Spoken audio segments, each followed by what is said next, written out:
chapter 9, continuation, no? Part 2 ng ating design of base plate connection. Now, just to give you an idea, no, and some tips in terms of design of base plate, I would like to refer you on this reference from AISC, Steel Design Guide number 1, base plate and anchor design.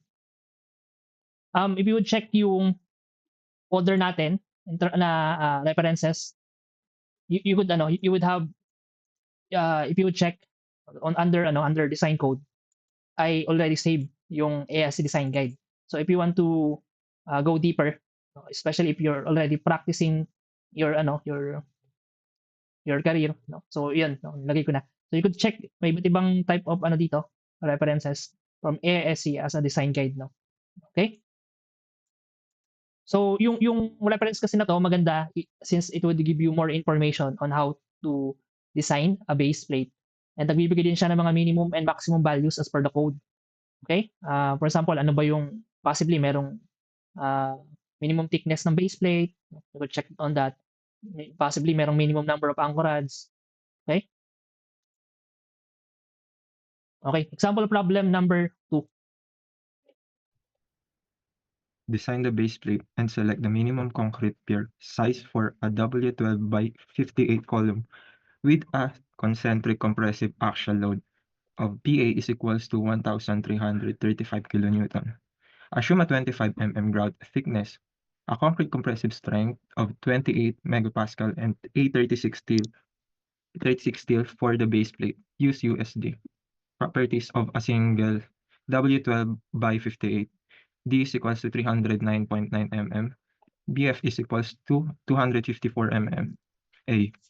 Design the base plate dimension B and N. B. Select the minimum size of concrete pedestal. C. Using the initial dimensions, check the concrete bearing strength FC prime.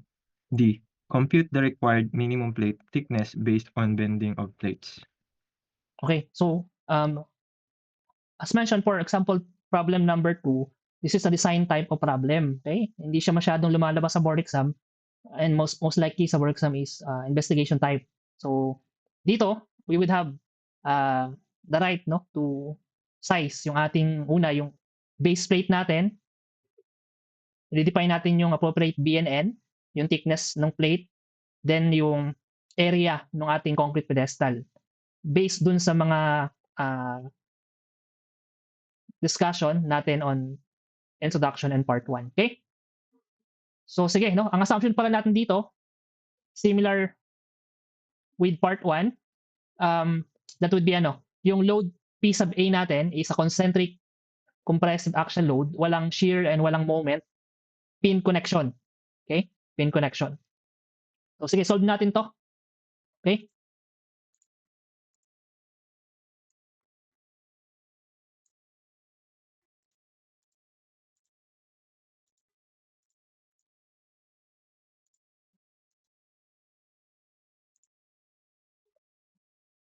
So yung first item is design the base plate dimension B and N. Okay? B and N. So ano ba yung first step, no? Kung magdi-design ka ng dimension ng base plate.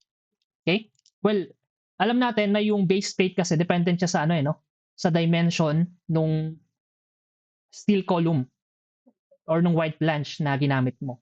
Okay? Hindi pwedeng yung base plate mo mas maliit yung dimension kumpara dun sa sa wide flange. Dapat mas malaki siya. Okay? Bakit? Kasi nga meron kang anchor bolts dito no? So dapat merong appropriate spacing or allotted area dun sa installation ng anchor bolts mo. Okay? Para ma-transfer appropriately yung mga loadings mo. Okay? So sige, try nating i-solve to. Okay?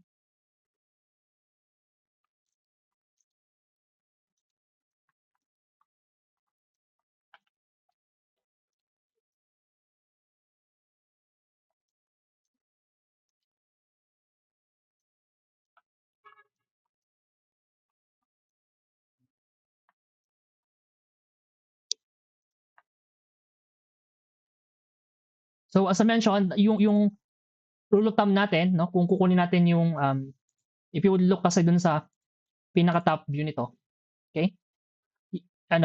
supposedly, kung ano man yung dimension ng wide flange mo, yung B sub F mo and D, dapat meron kang spacing allotted for the anchor bolts. Okay? As a rule of thumb, ang ginagawa, dapat meron kang spacing dito na 50 millimeter. Okay? In actual practice, dapat ito daw from the edge nung wide flange mo. Okay? Dapat this is 50 millimeter at the minimum. Even itong distance na to, no? From this point, dapat 50 yan. So all around, meron kang 50 millimeter. Okay? So all in all, kung dalawa yon, so 50 plus 50, 100.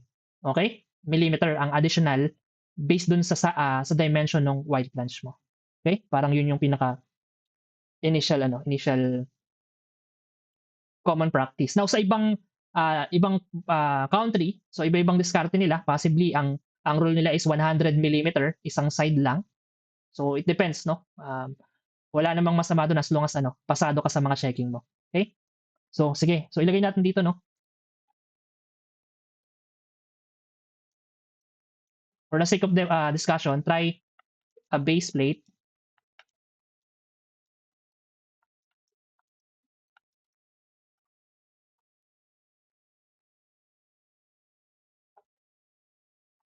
$100 millimeter larger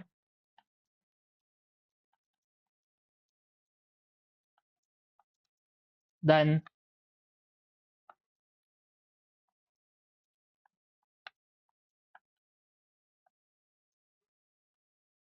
column dimension.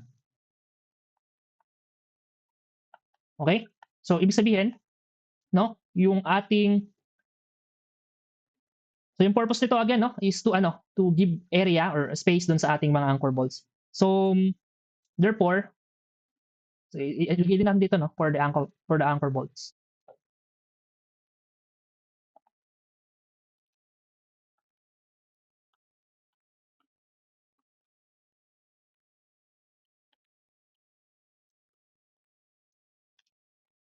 Okay?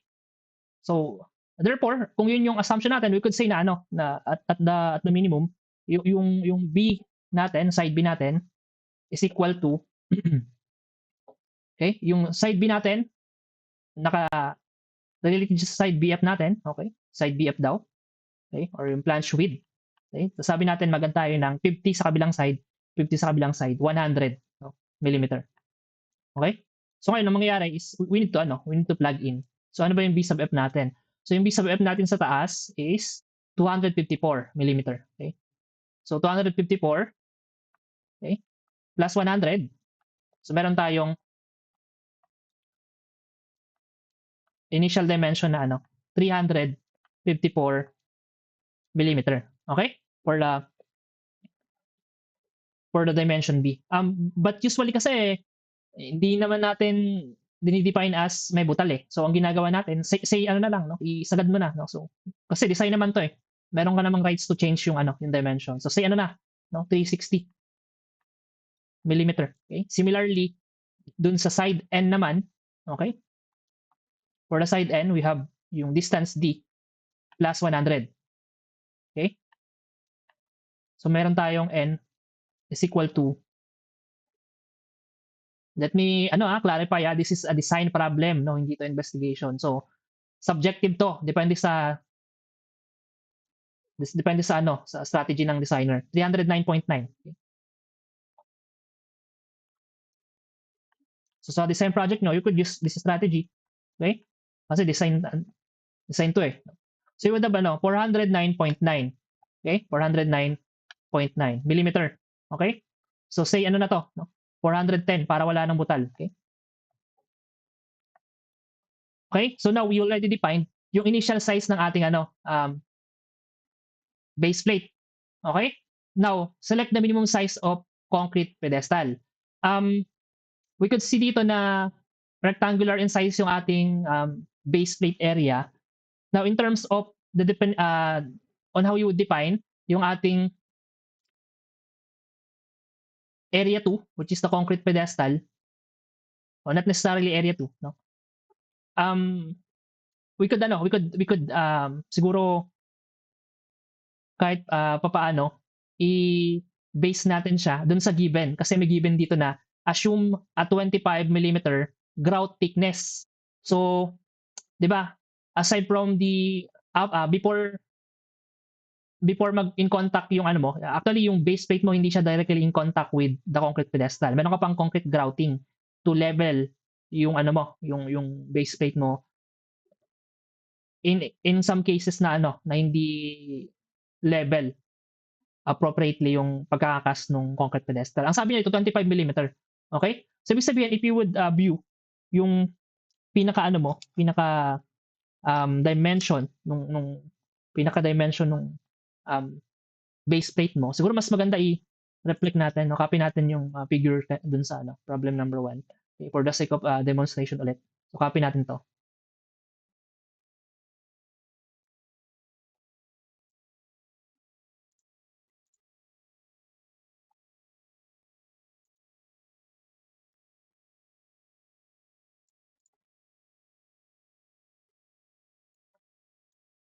For visualization purposes, no? So, for example, dito, ang sabi natin initially, yung dimension, no? Dimension ng ating, ito yung B sub F, no? Ito yung B sub F.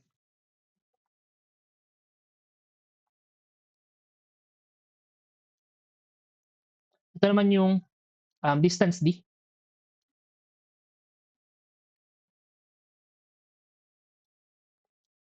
Now, in terms of initial size natin, yung B, which is in reference with distance B sub F, is 360. So, ito 360 daw to. Okay.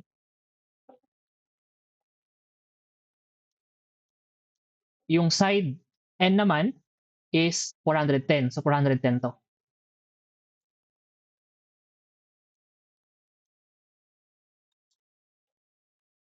The question is, ano yung area nung concrete pedestal? Okay, yun yung for item B na. Okay? Select the minimum size of concrete pedestal.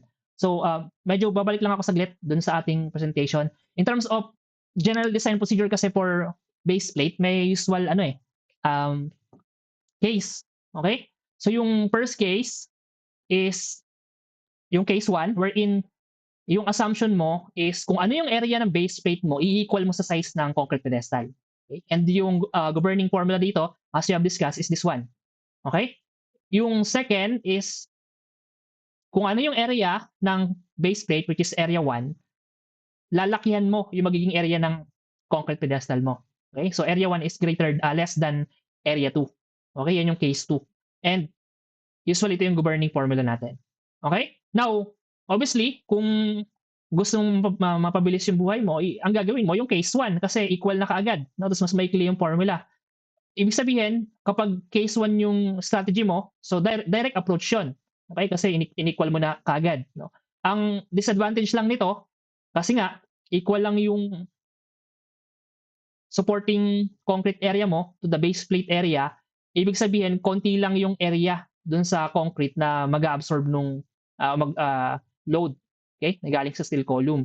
So, since konti yung area, ang mangyayari, tataas yung stress, 'di ba? Kasi stress is inversely proportional to area from the formula ng stress is equal to P over A, okay, or load over area. So ang in effect, you would have a larger base plate dimension. So yun lang yung yun lang yung disadvantage ng case 1. So kung case 2 naman, yung pipiliin mo or lalakihan mo yung supporting pedestal, we also discussed na ang mangyayari, yun nga, larger concrete pedestal pero smaller base plate. Okay? So usually, and efficiently, based on efficient design, usually ang ginagawa natin, yung case 2. Okay? Yung case 2 yung ina-adapt natin. Mas malaki talaga yung yung concrete pedestal. So I think yung may mga cases na ganito kapag meron kang space uh, issue, okay? For the construction. Okay? So sige, balik tayo dun sa sa calculation natin. Now, sige, for item B, sinulat lang natin yung pinaka-figure natin. Size ng ating concrete pedestal. Okay?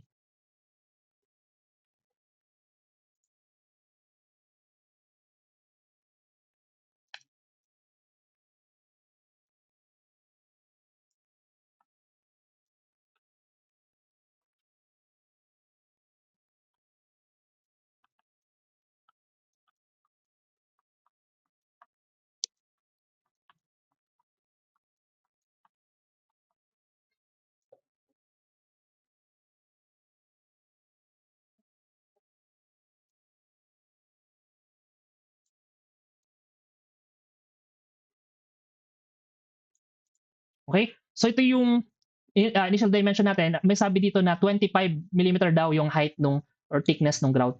Okay? So siguro mas maganda i-reflect natin siya dito kasi yung ano na yon critical yun eh, no? Critical yung information na yon.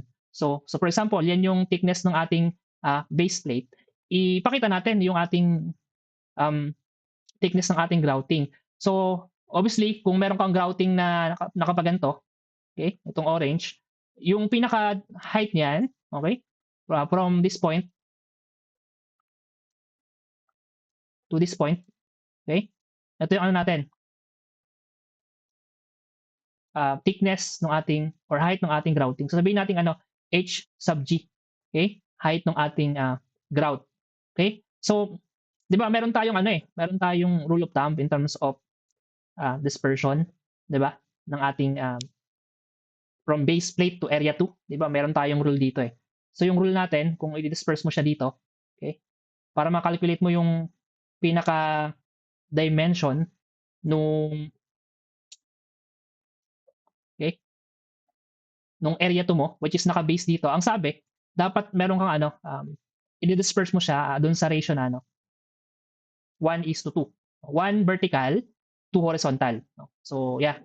So ibig sabihin, no, kung yan yung ano natin, yan yung rule natin, we could say na ano, kung yung vertical natin is HG, dapat yung dimension na to, itong dimension na to from this point to this point, no? Dapat yung dimension na yan, kung ipapollow natin yung logic na to, okay, for the dispersion. Kasi nagkaroon kasi tayo ng concrete grouting, di ba? Dapat ito is 2HG. Okay? 2HG. Okay? Now, common sense, kung ano yung HG dito sa side na to, HG din dito sa side na to. Okay? So from that dimensions, we could now define yung ating side na to and itong side na to. Okay? Ng ating base plate. Okay? So sige, let's try to ano to calculate yung ating dimension ng ating base plate. Ano bang magandang siguro ganito na lang, no? Sabihin natin na itong dimension na to, okay, ng ating column pedestal is x. Tapos itong this side naman na to is y, no? Side x and side y. Okay? So therefore, we could say na ano, we could say na yung side x, okay, ng ating column pedestal or concrete pedestal based dun sa dimension na yon is una, yung length ng ating base plate sa side na to which is 360, no? Ito 'yon. Okay? So 360 or siguro mas maganda pakita na din natin, no? Pakita natin. Yung side 360 yan yung ano, distance B. Okay? Ito yung B. Okay? And this one naman, yung important, this is yung N. Okay? So we could say na ano, sulat muna natin yung formula para mas makita kung saan nakuha. Okay? Una is yung side B, okay? Plus, okay? Yung 2, no? H sub G. Okay, itong isang dimension na to plus yung dimension na 'yon. Okay? Itong dimension na to. That would give you yung distance x. So yung distance x mo kasi ito rin eh. No? Synonymous din siya dito eh. No? Okay? Synonymous din siya dito. Yung distance x. Okay? And as we have mentioned, itong distance na to, similar lang dito. Okay? So this is also 2hg. Yung distance naman na to, okay? Pinakita natin para mas malinaw. Okay? This is yung distance b.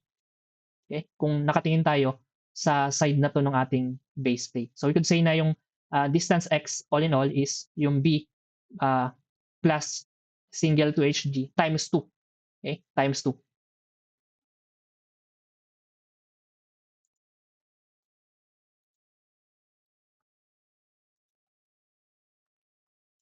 Okay? So meron tayong value. Okay? So meron tayong value which is 360 plus 2 times so sige, lilinawin ko lang to, no? So lagyan natin ng ano. So we would have yung value ng HG which is 25 millimeter, okay, 1 inch daw. Okay? Times 2. Okay? So, meron tayong value ng x. So, ilan to? For the column or concrete pedestal. So, ano yung distance x?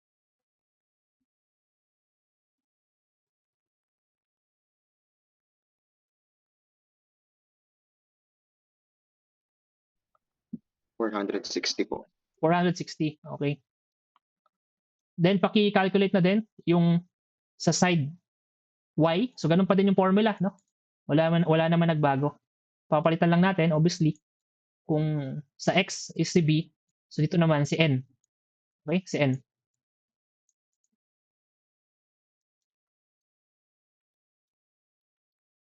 Okay? So, nakatingin na tayo dito. Okay? So, ayan. So, si n kasi is 410. Okay? Okay? So, ilan to? 510 Sorry, pakiulit. No? po. 510. Okay. Sige. So, ayun na. Meron na tayong dimension ng ating concrete pedestal. Okay? So, next is, based dun sa mga initial dimensions daw na yon, check mo daw yung concrete bearing strength kung pasado tayo. Okay? So, okay. Check natin, no? Yung item C, bearing strength.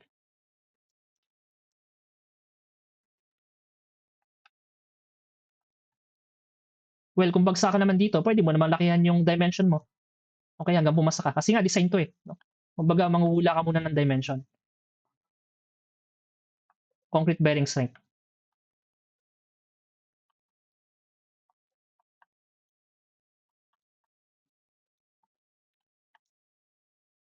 Okay? Now, in terms of the concrete bearing strength, kailangan kasi natin ng formula. And yung formula, kapag hindi equal yung area mo, 'di ba? Kasi matik to, no? Since area 1 is less than area 2, somehow ano to eh, no? Case 2. Okay? Case dapat. So ibig sabihin ibig sabihin yung formula natin would be yung mas mahabang formula, no, for the nominal bearing strength calculation. So we would use yung formula na R sub n is equal to 0.85 FC prime or F prime C. Okay? Area 1 is square root of area 2 over area 1. Okay? And this should be less than or equal 1.7 FC prime area 1. Okay?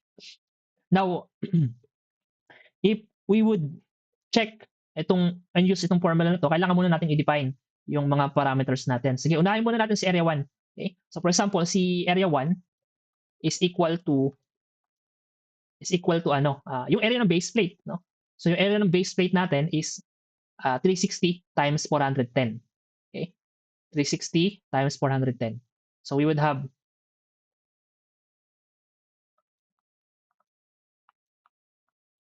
okay? So ilan to? Okay, ilan to?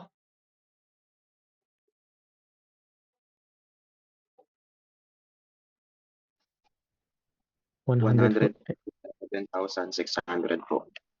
100. Pakiulit. 100. 47,600. Okay? And the area 2 would be yung area ng concrete pedestal, and that is x times y, 460 times 510. Okay? 460 times 510.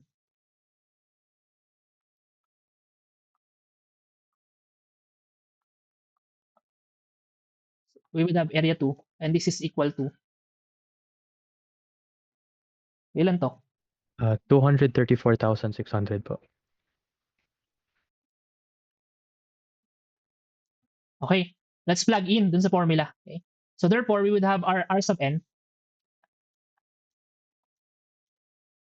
0.85 FC prime. Okay, so ano ba yung binigay sa atin na concrete strength? 28 MPa. So let's use that. 28 MPa. Okay, 28 MPa, okay, times yung area sub 1, okay? As per formula, okay? Times yung ratio ng square root nung area sub 2 divided by yung area sub 1. Okay?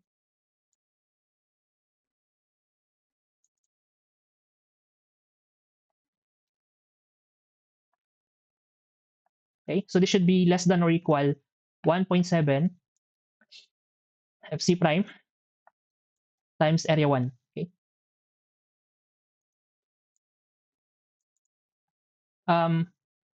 Don't forget to apply, as far as I remember, the 1,000. Okay? So divide by 1,000. Okay? Para maging ano yan, kilonewton. Kung hindi ako nagkakamali. So paki-verify na lang. Okay? So same case with the right hand side equation, you should be divide 1,000. Okay? So sige. Ano yung left hand side? Ano 'tong equation na to?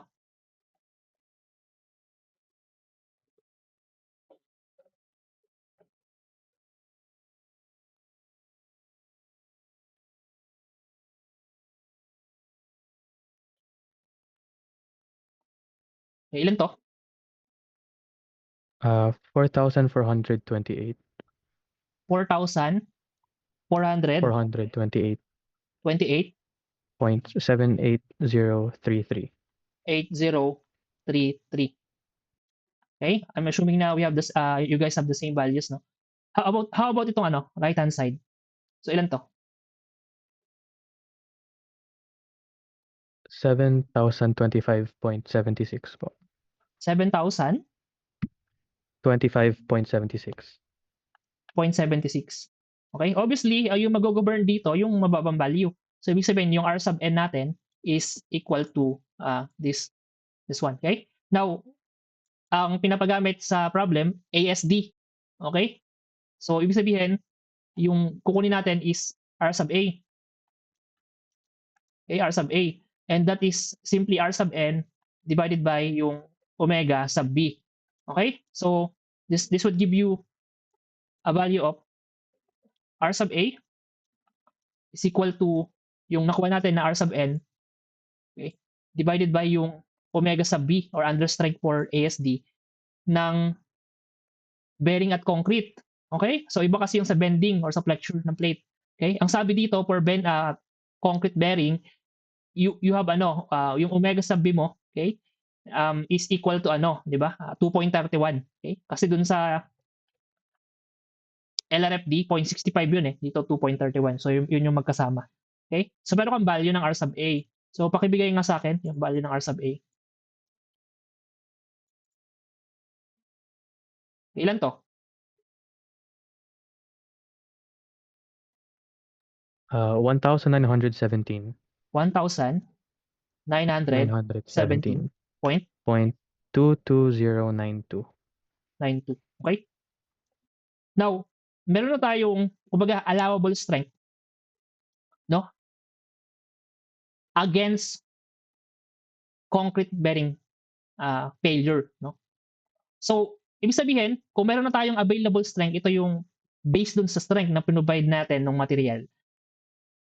We could now compare dun sa kung ano man yung load na in-apply natin. So, you could see here na yung demand, or sorry, demand kasi based sa load eh. Okay? Is 1,335 kilonewton. Okay? So kahit alam mo na, no, kung para masabi mo kung safe or hindi, well, ang pinakamabilis doon yung DCR, no? DCR yung ginagamit nating tool. So we need to divide yung load or yung demand over yung capacity or yung available strength na. Okay? So this would be 1. Okay? So kunin ko muna to. Just for us to find to define whether safe ba tayo or hindi. Okay? So yung load natin as per problem is 1,335 kilonewton. Okay? 1,335. So meron tayong value ng DCR. So ilan to?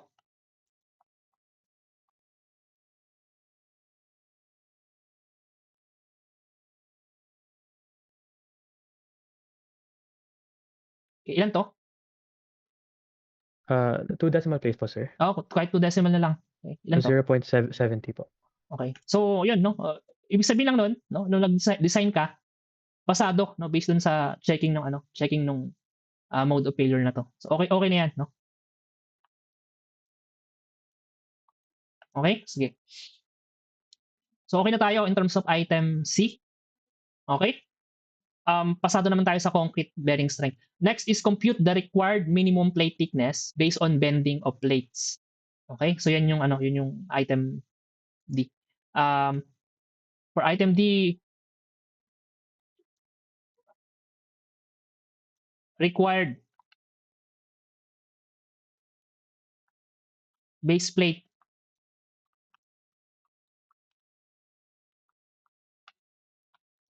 thickness. Okay? So dito, para makalculate natin to, ang requirement, i-define natin yung parameter na small letter m and n. 'Di ba? Kung sino yung mas malaki doon sa dalawa, na dimension na yon, yun yung gagamitin natin, 'di ba? So yan yung natin, yung steps natin dito. Okay? So sige. And then yung formula, sabi ko wag niyo i-memorize. Ang i-memorize niyo yung pinaka-figure.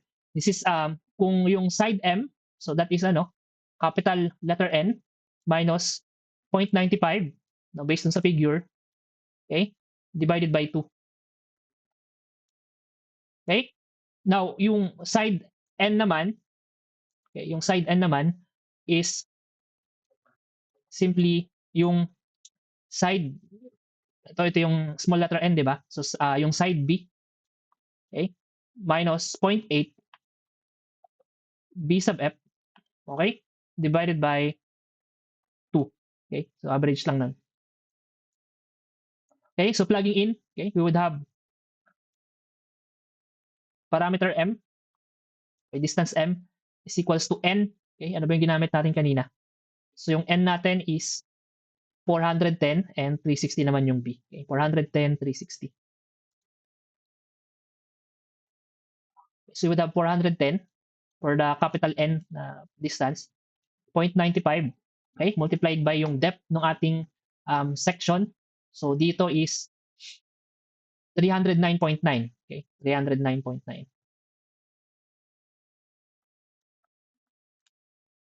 Okay, divided by 2.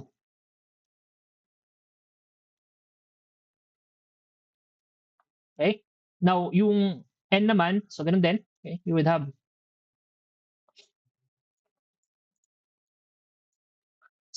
dimension or capital letter B, which is 360. Okay? Minus 0.8 ng B sub F. So yung B sub F natin, as per problem, is 254. Okay? 254.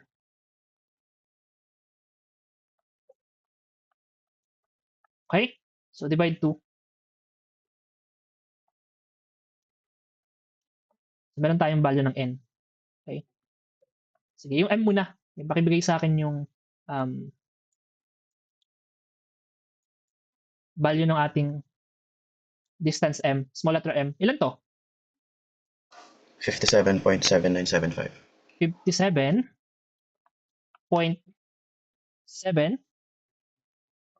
7975.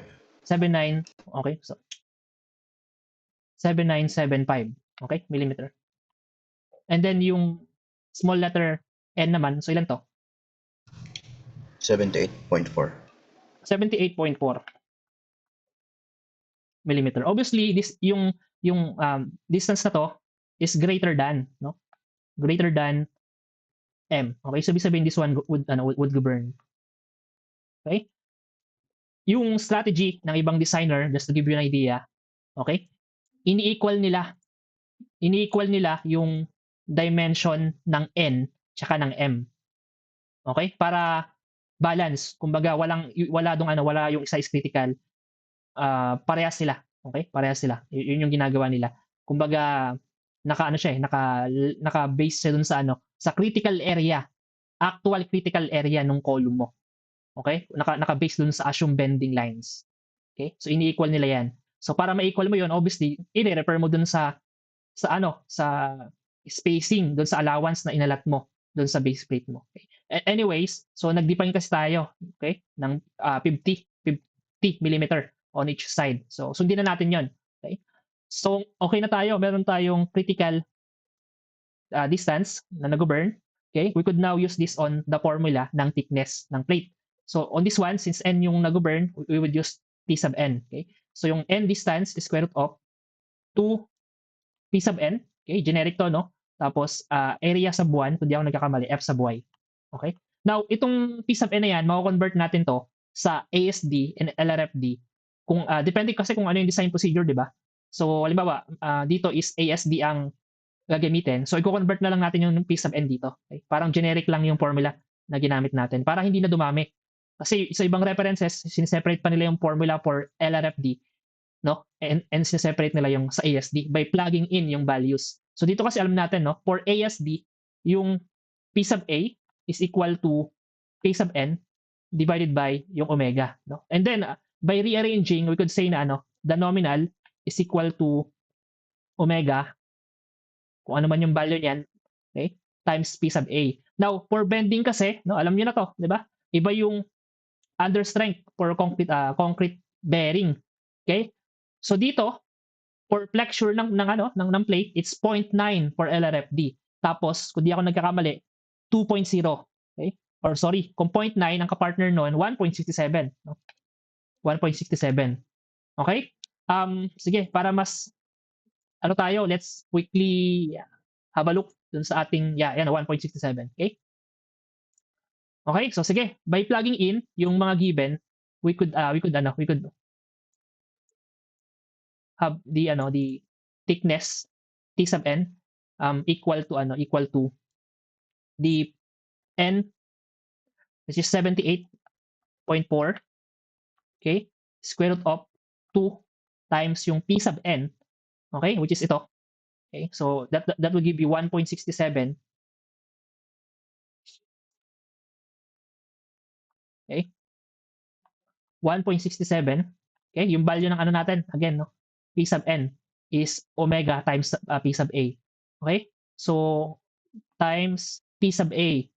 Okay, well, yung P sub A mo kasi, okay, yung P sub A mo, since required base plate thickness to, i-base mo na siya una dun sa dimension na ginamit mo and based dun sa actual load, no, based dun sa actual load. And yung actual load natin P sub A is 1,335. Okay, 1,335. So ibig sabihin, no, kasi magdi-design tayo, ipa-plug in lang natin siya dito. Okay, so we would have 1,335. Okay, and then we would have area 1, which is na-define na natin to. Okay, ano ba yung area 1 sa taas? So, okay, copy natin yung area 1 times yung F sub y ng ating base plate. Okay, so yung base plate natin 836. So 248. Ang pagkakalala ko, meron tayong multiplier dito no, sa numerator kasi kilonewton to, no. Well, let's have a look dun sa solution natin on problem 1. Ano ba yung multiplier natin? Ayun, so times 1,000. Okay? Times 1,000.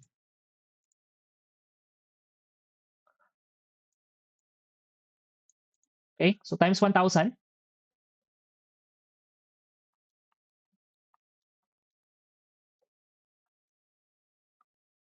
You would have T sub n equals to,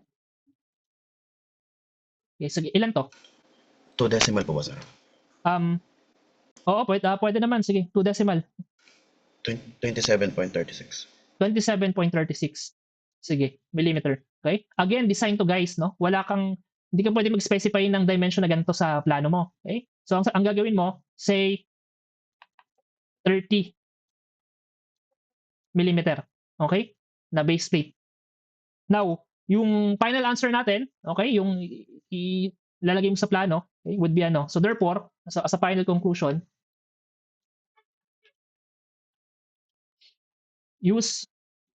unahin muna natin yung base plate. Sabi natin, 360, no, millimeter by 410 millimeter. So, lagay natin yung thickness, 30. Okay, millimeter thick. So, para ma-emphasize lang na thickness yung 30. Okay?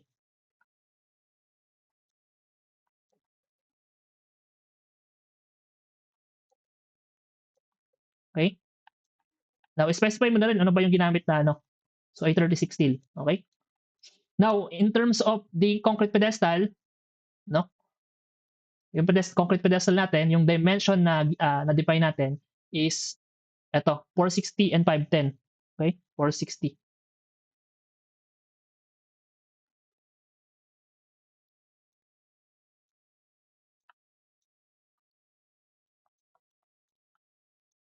Okay? Ano to? Concrete pedestal. Okay?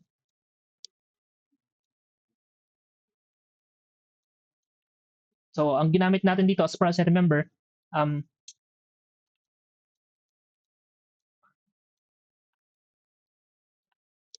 okay? So, ayan. So, naka-specify na kung ano yung final na natin, final design natin. Okay? Okay? Any questions or clarifications? Okay, sige. Bago tayo pumunta dyan, gusto ko lang idagdag, no? So, yung ibang mga designer, okay, ito kasing ginawa natin, guys. This is the optimized design, no? So, talagang optimized to, matipid to. Okay? Yung ibang designer, ang concept nila is on how they design, yung kino-consider nila is yung constructability tsaka minimal error on actual construction. So what do I mean by that? So ang ginagawa nila dito, no, ang ginagawa nila is una, yung dimension ng base plate ginagawa na nilang square section. Okay? So bakit square section? Kasi imagine, no, kahit ipagpalit mo yung sang side mo i-install yung square, okay lang. Okay? Kasi what if yung contractor mo hindi marunong magbasa ng plano? Tapos na ipagpalit niya yung dimension ng base plate mo with respect to the orientation ng column. Okay? So yari na. Okay? So kung square yon, okay, wala nang ano doon, error. Okay? And then yung isa pang discard nila, obviously, i-square na din nila yung concrete pedestal. Okay? So yung mga yon, no? So depende. Obviously yung case na yon, possibly hindi siya ganoon ka-optimize. Siguro medyo mahal lang ng konti sa design na to. Pero yung prone to error during actual construction na nababawasan. Okay? So it's up to you guys, no? By experience makakuha niyo yung mga sinasabi ko, okay? So again, no, any question or clarification before we end itong problem number 2? Okay, sige.